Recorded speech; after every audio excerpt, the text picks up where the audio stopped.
స్వస్తి శ్రీ విశ్వవాసనామ సంవత్సర తులారాశి గోచార ఫలము చూసుకున్నట్టయితే ఈ సంవత్సరము 11 ఆదాయము, 5 ఖర్చు, 2 రాజ్యపూజితము, 2 అవమానము.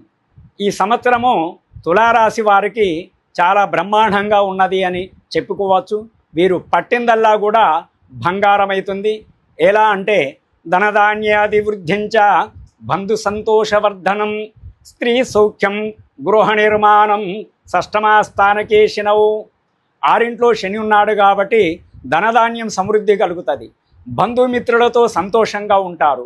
భూమి కొనడం కానీ, లేదా భూమి అమ్మటం కానీ, లేదా భవన నిర్మాణం అనగా గృహ నిర్మాణం చేయటం జరుగుతుంది. వ్యాపారములో మంచి అభివృద్ధి ఉంటుంది.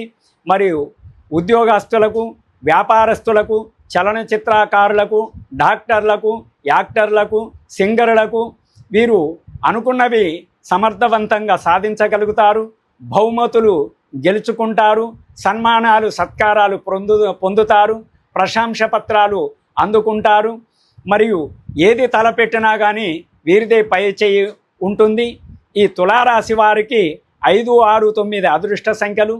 అదృష్ట తారీఖులు 5, 6, 9, 14, 15, 18, 23, 24, 27 తారీఖులు. ఏ నెలలైనా కానీ ఈ తారీఖులు బాగా కలిసి వస్తాయి. వీరు ధరించవలసిన రత్నము వజ్రము, పగడము ధరిస్తే మంచిది. వీరికి అదృష్ట వారము శుక్రవారము. సోమబుధ వారములు సామాన్యంగా ఉంటాయి. గురువారం వీరికి ఘాతవారం. మరియు వీరికి కలిసి వచ్చే దిశలు తూర్పు, ఉత్తరము, పడమర, నైరుతి దిశలు బాగా కలిసి వస్తాయి. వీరు ఏ పని ప్రయత్నించినా కానీ బాగుగా ఆలోచించి చేస్తారు.